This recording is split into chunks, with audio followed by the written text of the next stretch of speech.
అందరూ బాగున్నారా? చిన్ని ప్రేయర్తో సెషన్ స్టార్ట్ చేసుకున్నామా? స్తోత్రం తండ్రి, స్తోత్రం యేసయ్యా, స్తుతి స్తుతి స్తుతి స్తోత్రం తండ్రి. ఇప్పటి వరకు కాచి కాపాడిన దేవానికి వందనాలు. ఈ సెషన్ అంతట్లో తోడుకోండి. మరి మేము నేర్చుకోవాల్సిన లెసన్ ని చక్కగా నేర్చుకోవడానికి సహాయం చేయమని నజరేయుడైన యేసునామమున అడిగి వేడుకుంటున్నాను తండ్రి. ఆమేన్. మరి ఇంకెందుకు ఆలస్యం, స్టోరీలోకి వెళ్ళిపోదామా? అనగనగా ఊర్లోని సంతోష్ అనే ఒక అన్నయ్య ఉన్నాడు పిల్లలు. అన్నయ్య ఉద్యోగం చేస్తూ ఉండేవాడు అనమాట. ఉద్యోగంలోని తన కింద పనిచేస్తున్న కొలీగ్స్, ఫ్రెండ్స్ అందరితో కూడా చాలా రూడ్ గా బిహేవ్ చేస్తూ వాళ్ళందరినీ చాలా బాధపరుస్తూ ఉండేవాడు అనమాట నాన్న. అయితే అన్నయ్య తన ఉద్యోగానికి బండి మీద వెళ్తూ ఉండేవాడు. అయితే ఒక రోజు తన బండి రిపేర్ రావడంతో ఆ అన్నయ్య మరి తన బండిని రిపేర్ ఇచ్చేసి బస్ ఎక్కి వెళ్దాంలే అని బస్ స్టాప్ దాకా నడుచుకుంటూ వెళ్తాడనమాట.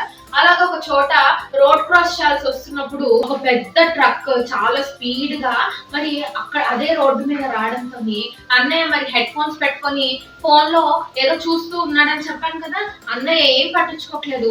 ఆ ట్రక్ డ్రైవర్ హార్న్ కొడుతున్నా కానీ పట్టించుకోకపోయేసరికి ఇంకొద్దిగుంటే అన్నయ్య ప్రాణాలు పోయేవి. కానీ వెనకాల నుంచి ఒక వ్యక్తి అన్నయ్యని కాపాడతాడనమాట. నన్ను వెనకాలకి లాగి అప్పుడు అన్నయ్య సడన్ గా చూసేసరికి అదేంటి ట్రక్ నా ముందు నుంచి వెళ్తుంది, అమ్మో ఇంకొద్దిగుంటే నా ప్రాణాలే పోయేవి అని చెప్పి రియలైజ్ అయ్యి ఎవరైతే ఆ అన్నయ్యని కాపాడారో ఆ అంకుల్ కి చాలా థ్యాంక్స్ చెప్పాడు అనమాట. అలాగా కొన్ని రోజులు గడిచాయి.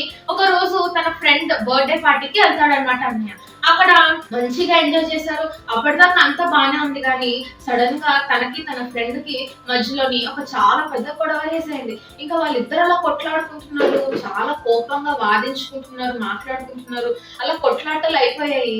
ఇంకా అన్నయ్యకి చాలా కోపం వచ్చి ఒక కత్తి తీసి తన ఫ్రెండ్ ని చంపేస్తారనమాట. ఇంకేం చేయలేక అందరూ పోలీస్ కంప్లైంట్ ఇచ్చినప్పుడు అక్కడ ఉన్నప్పుడు మరి సంతోష్ అన్నయ్య మీద ఒక కేసు ఫైల్ అయ్యి కోర్టుకి వెళ్తాడనమాట అన్నయ్య. వెళ్ళినప్పుడు జడ్జి వచ్చి కూర్చొని ఇంకా జడ్జిమెంట్ ఇద్దాము అనే లోపు జడ్జి ఏమంటాడనంటే సంతోష్ మనం మాట్లాడాలనుకుంటున్నావా అని అన్నప్పుడు సంతోష్ ఏమంటాడనంటే నేను మీకు తెలుసండి అని చెప్పి గట్టిగా అనేటప్పటికి అక్కడ ఉన్న వాళ్ళందరూ సైలెంట్ అయిపోతారన్న.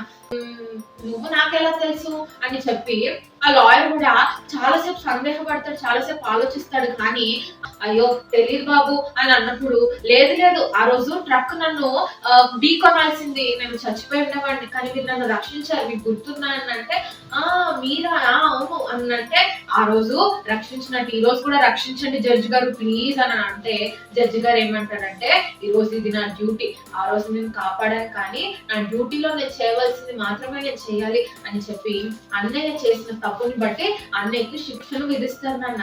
చూసారా పిల్లలు, యేసయ్య కూడా మన కోసము పరమును వీడి మరి మన కోసం అని సిలువలోని ప్రాణత్యాగం చేశారు నాన్న. 3వ దినాన తిరిగి లేచారు.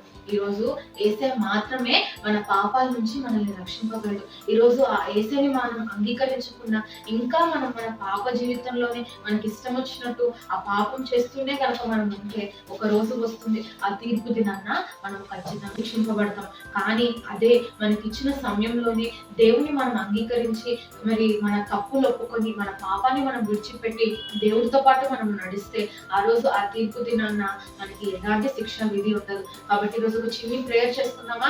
యేసయ్య నేను నా సొంత రక్షకుని కింద నేను అంగీకరిస్తున్నాను ప్రేయర్ చేసుకుందామా పిల్లలు? స్తోత్రం తండ్రి, స్తోత్రం యేసయ్య, స్తుతి స్తుతి స్తోత్రం తండ్రి.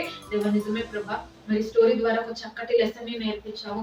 అవును తండ్రి, మీరు టైం ఉన్నప్పుడే మేము మారు మనసు పొందుతుంది మాకు మంచిది ప్రభా. అయ్యా మరి తండ్రి ఈ రోజు మేమందరం కూడా మా పాపాలని బట్టి క్షమాపణ అడుగుతున్నాము. అయ్యా మరి తండ్రి నేను మా సొంత రక్షకుడి కింద అంగీకరిస్తున్నాము.